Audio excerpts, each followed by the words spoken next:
the information and tools that they need to help them make the right post-secondary decisions about which school, which program, which major, how to pay for it, how to get into the school that they reside. So how are we going to do this? Our work plan for year 2 includes supporting existing after-school and summer programs like their tutoring and credit recovery programs. Also, we had, I thought, very successful summer programs this year. One for the cohort students that we call Bridge Camp, and also a Rising Senior Camp where we took them for a week to the University of Memphis Lambeth campus, and they participated in mock classes and received financial aid information, and we kind of walked through the admissions process, and they had some industry reps come and talk to them. Unfortunately, we had very low attendance, so we really hope to increase the number of participating students next year. We will again take them on campus and job site visits.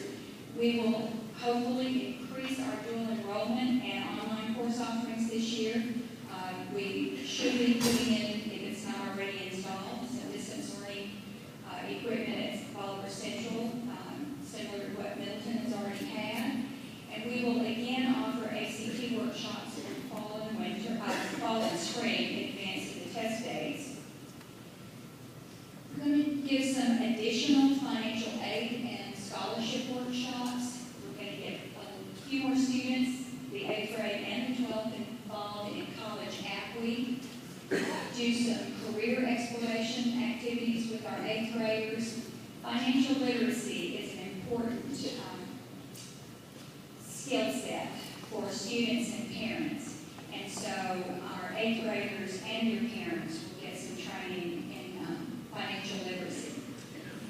We will be promoting Gear Up activities and providing information through print and online vehicles. And this fall we're going to administer, I believe for the first time, the ACT Engage test, which is a pretty quick 30-minute online assessment that helps identify at-risk students by measuring their motivation, their social engagement, and self-regulation or self-discipline, which are all indicators of whether or not they're going to stay in school and graduate with the kind of GPA and be eligible to pursue post-secondary. The how is also going to include you, our parents and community supporters, the Tennessee Higher Education Commission, who actually applied for this grant and were funded, and then we applied to be part of the collaborative. And then the school system is going to be pitching in with matching funds and in-kind services, 20% this year, and that will increase each year for the life of the grant until we are at 100% match for the final 2 years. My office is now at the board, so you can always reach me there. My email address is listed here, so I hope you'll contact me if you have questions, suggestions, or instructional needs that might fall under the parameters of our grant. Thanks, and I hope you have the very best school year ever.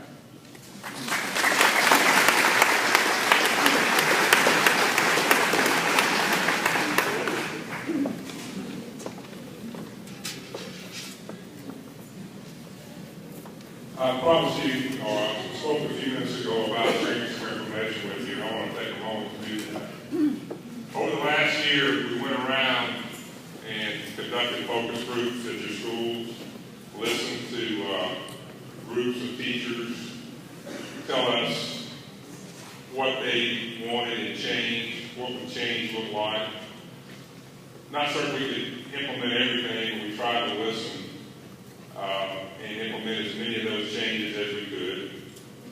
There was a lot of other changes going on in the state, and they continue. Things such as Common Core, PART assessment, all these acronyms, and I know that you're dealing with quite a few issues that provide extra stressors in your classrooms. Everyone wants us to know things, know data, know the curriculum, know Common Core state standards. If I had something to tell you that I would want you to know most, it would just be to know your students. When you take time to get to know the students and know their families, their backgrounds, and what's going on in their lives, then that produces the results that I'm about to talk about. Reverend Chris talked about the system that shouldn't be. And about this time last year, I received a communication from the Commissioner of Education, and our district was, a label had been applied to it in need of improvement, which caused me great concern, as I know it did you. The results are embargoed right now. They'll be released Monday to the press. But I want you to know that this system is no longer in need of improvement as far as the state.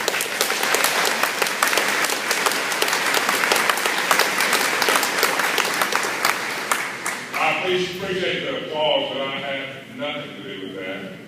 You had everything to do with that. You touch kids every day when you're in the classroom. You touch them on the bus ramp. You greet them in the morning. You feed them lunch, and you send them home in the afternoon. And getting to know those students is what produces those types of results. 3 through 8 math and reading, both across the board, reaching them. I asked myself when I looked at the results that are embargoed today, a couple of weeks ago, it can be really confusing, so I just kind of broke it down in a couple areas. Did we improve? Did we meet our annual measurable objectives, which is the basic term for the goal that the state set for us? And how fast do we do that? Are we progressing at a rate faster than the state, slower than the state? I want to tell you, as far as the 11 goals that the state has set for us, and that's 3 through 8 all the way through high school graduation, that in 9 of those areas, not only did we improve, we met our AMOs, we did it faster than the state's doing it. So you're closing the gap, you're doing what you need to do. As I was talking to a principal yesterday about getting ready, this particular principal was a little worried, and my comments was this. Just get the teachers, it's just like a race. Just get them to the starting gate and open it up. They know what to do. You proved that last year. So congratulations to you. We still have a lot of work to do. There's a lot of areas there are some areas that need our attention this year. Your principals will be sharing that with you in the coming weeks as the school level results are released. But I want to take the opportunity to tell you thank you on behalf of not myself, but this community, the Board of Education, and all the stakeholders that we have here, that we are not the system that we should be, but we are moving to the system that we should be. We're going to take just a moment now to recognize some of the teachers here in the system that were voted on, nominated, and selected as Teachers of the Year for last year. I heard this quote recently, or I read the quote, you may have too. There's no career that's more patriotic than to be that of a teacher. I've had the opportunity to be both in the military and in the teaching profession, and I couldn't agree more with that. It's also been said that teachers are not so much a frontline soldier as a Top Gun pilot. I believe in that too. The challenges that come your way every day, you can't predict, and some of them are just tremendous. When you study great teachers, you learn much more about their caring and their hard work than you do about their style and technique. We want to take just a few moments. What I'm going to do is I'm going to allow the principals to come up and say a couple of comments and bring their Teachers of the Year forward. We're going to make some presentations, and we salute you. We honor you for being nominated by your peers and being the best of the best in your building and in this district. We'll start off with Baltimore High School.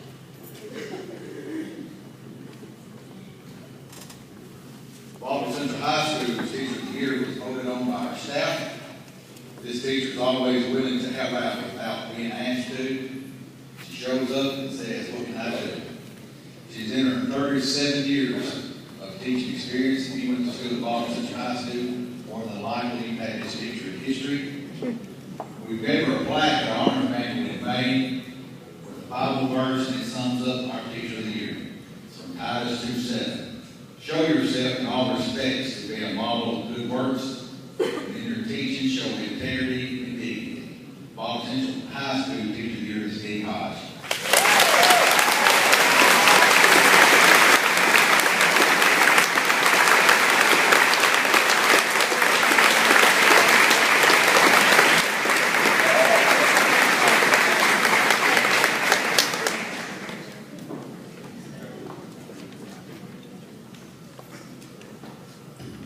While I'm here, I want to recognize our new teachers, and we limit your speech to 1 minute, please, when you address this.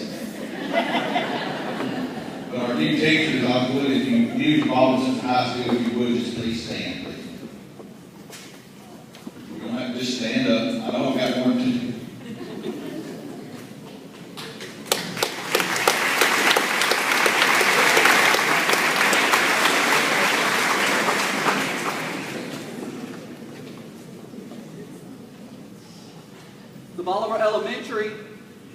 The Bolivar Elementary Teacher of the Year is beginning her 13th year of teaching kindergarten. She arrives early and is ready to greet each child as they get to school, and thus begins her day exposing them to the world of knowledge. Every child feels special as she makes an extra effort to spend individual time with each one, helping them to reinforce their skills. She is a wonderful disciplinarian and manages her small group and learning centers with challenging activities for each child, while making learning fun and holding each child accountable for their learning experiences while keeping her room very sterile.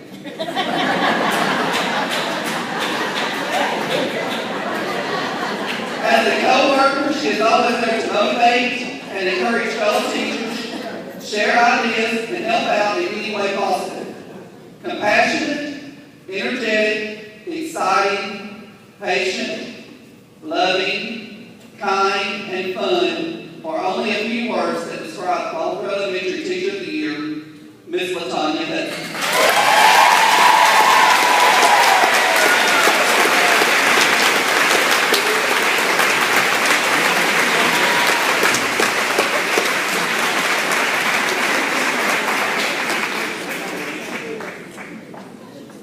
She is also known as the Energizer Bunny. I too would like to recognize all of the new teachers at Bolivar Elementary. So if you're a new teacher at Bolivar Elementary, can you please stand?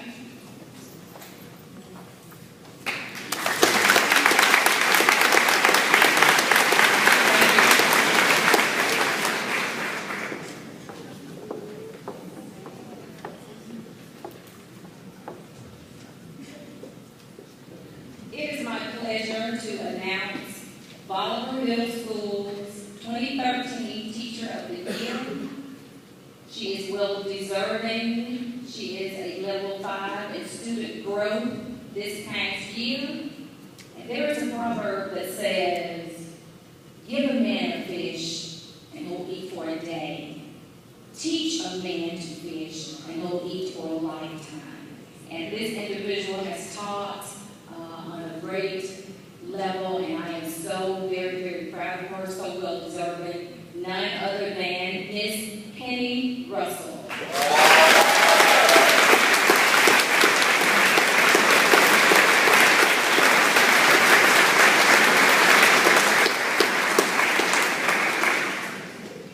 And also at this time, I'd like for the teachers who are new to Bolivar Middle School to stand at this time to be recognized.